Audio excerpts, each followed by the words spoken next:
Okay everyone, welcome back to my in-depth guide on how to start in Castle Clash. This is part 2, Early Dungeons. To enter a dungeon, tap the battle icon on the bottom left side of the screen, like when entering a raid.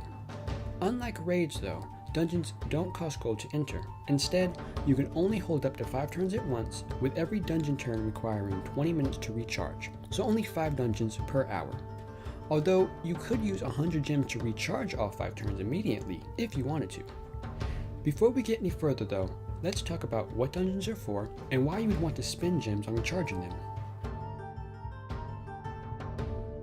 The two main benefits for doing dungeons are flames and shards.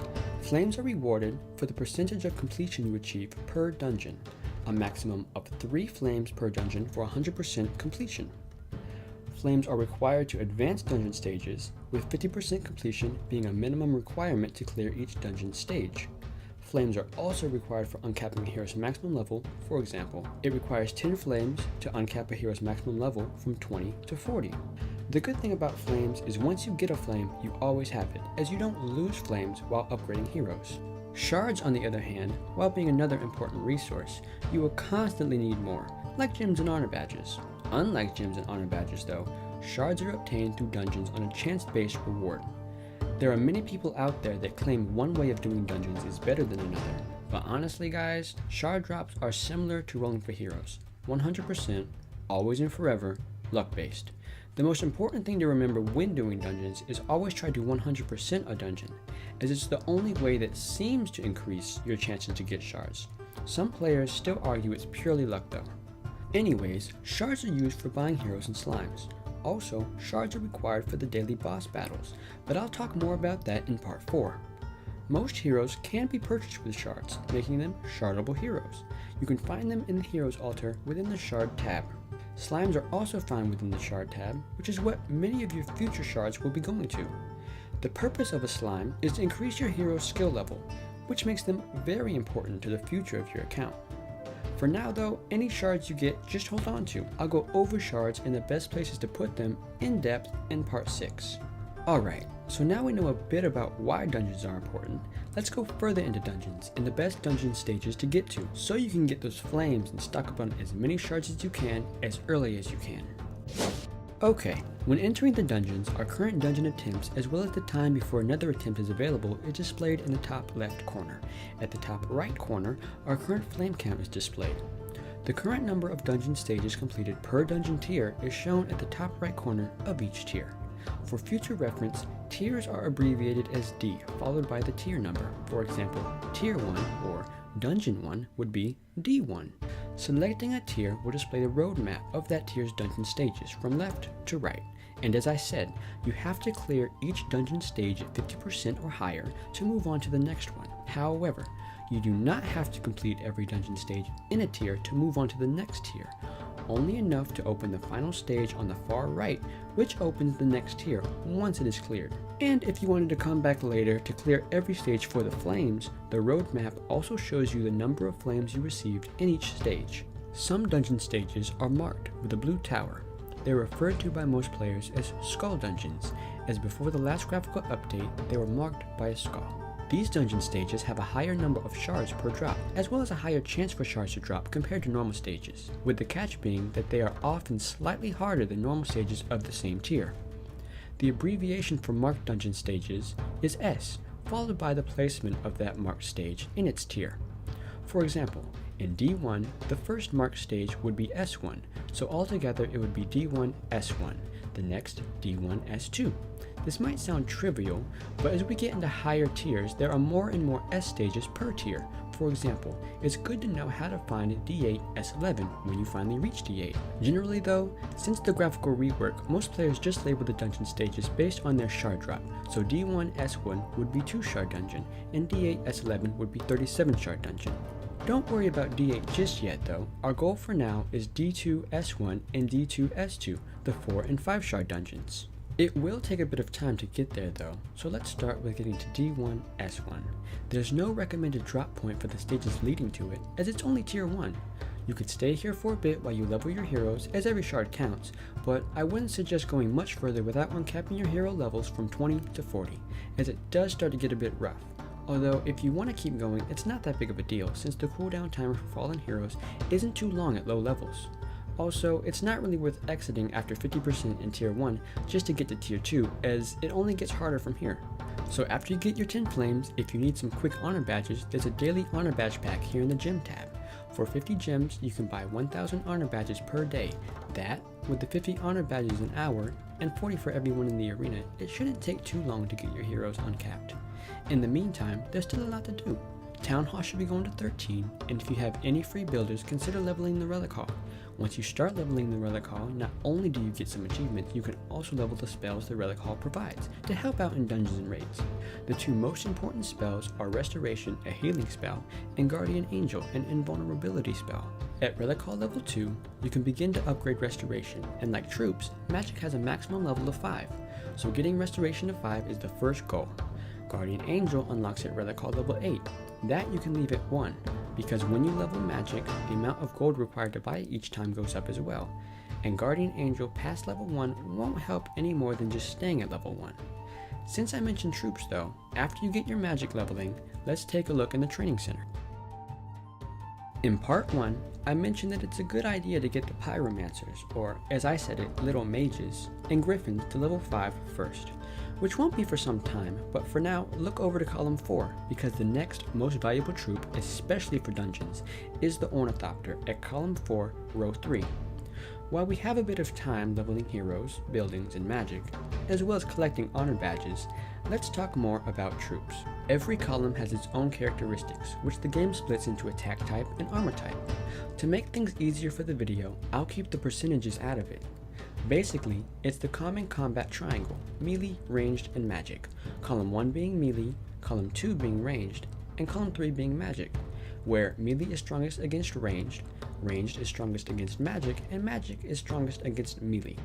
These 3 tiers of troops aren't thought of as the most important things to worry about throughout Castle Clash, as they all do the same amount of damage to heroes, and constantly refilling troop camps can be a hassle. But one troop of each column has a very useful purpose, which can definitely help in certain situations. Without going into too much depth just yet, the melee troop, the Guardian, is used as a defensive decoy, as they can't attack flying troops or heroes, so they literally just stand there and die. But of all the troops, you can hire the most of these guys. The ranged troop, the Hunter, is used as an offensive decoy in raids, as they do have long range attacks and can manipulate the field before your heroes make an appearance. In the magic troop, the Griffin, is used as an offensive raiding damage dealer, as they do fly over walls, and of the 3 classes, magic troops do have the most base damage. Then there's the 4th class, the destructive class. The unique characteristic about these troops is they target towers before anything else and are strongest against buildings. Their armor makes them weak to the magic class, but they have the most hit points of all the 4 classes. Their downfall though is they are incredibly slow moving, making the only useful troop of this class the Ornithopter, as it does fly. To me, having the Ornithopter troop is arguably the best advancement in the game for dungeon progression, for free-to-play players, so definitely go for them right after Griffins. If you're curious to know more about how to use troops to your advantage, stick around for my advanced raiding and advanced dungeons playlist where I'll go way more in depth about it. Getting back to our task at hand, once you have Town Hall leveling, Relic Hall leveling, Magic and Troops leveling, and you still need some time before you get your heroes up to par for higher dungeon stages, be sure to start leveling your walls with your extra gold. We'll need walls as high as possible for part 3. Once you do have a full team of level 40s, let's get back into the dungeons. With all level 40 heroes, full camps of troops, plus magic, it will be no problem to finish off D1 and advance to D1 S2.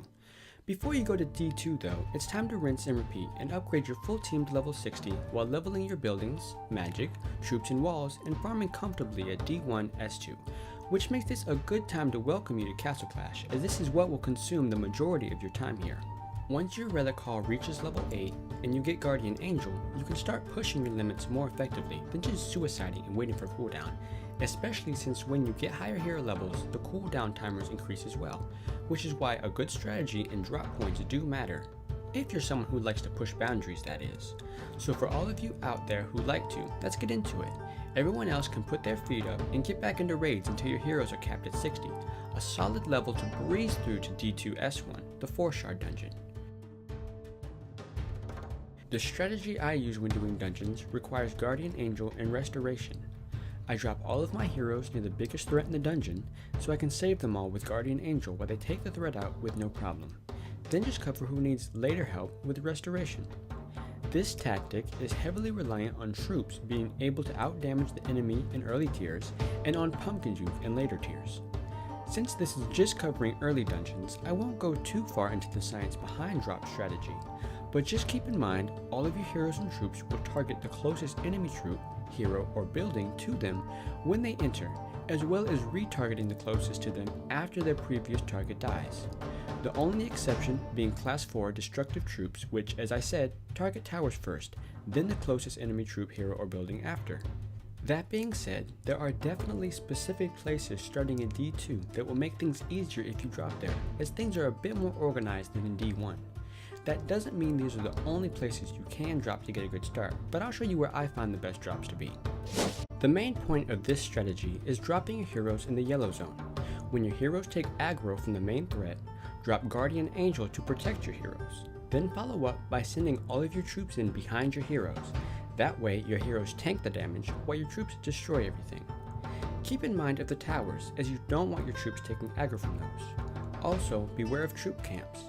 If you drop your heroes at a main threat, which is also near a troop camp, there's a chance your heroes will spend your entire time of invulnerability killing the troops, then die from the enemy threat. The main threats in D2 are the elites, or blue heroes, the worst being Executioner and Assassin. Also, keep an eye out for Marksman, which is a green hero, as they are pretty feisty as well.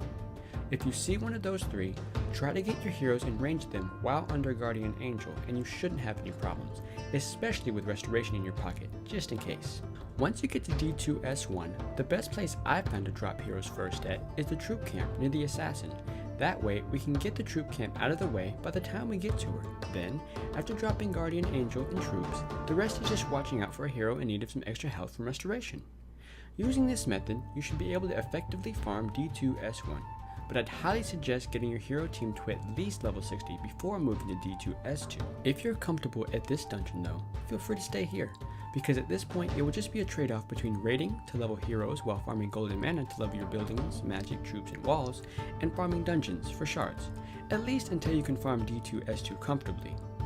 These two dungeons are pretty tough for a while, guys. The next two dungeons being D4 S1 and D4 S2, the 10 and 15 shard dungeons, you'll need level 100 to 120 to farm there comfortably, so just hang back in D2 for a while and collect shards. Okay, I'm gonna let you guys know now. Some days the dungeons just do not want to drop anything, alright? It's a pain, yeah. It's annoying, yeah. It's frustrating, yeah, that too. But don't stop doing dungeons. It's just 5 every hour, so it's not too bad. You're gonna hear people say things like, oh, change the dungeons you do to increase the drop chance, or don't use magic to increase the drop chance, or whatever their voodoo magic trick or lucky pattern might be. It doesn't matter, honestly. As I said before, it's 100% luck based, I swear. Just make sure you 100% consistently, and keep farming the skull or mark dungeons for the best chance possible. That's about it for part 2. Next time in part 3, we'll talk about Here Be Monsters, defensive base designs for low level town halls, and more about shards and what to do with them. Keep upgrading those walls, guys, they'll help a lot, and I'll be back soon. Thanks for watching.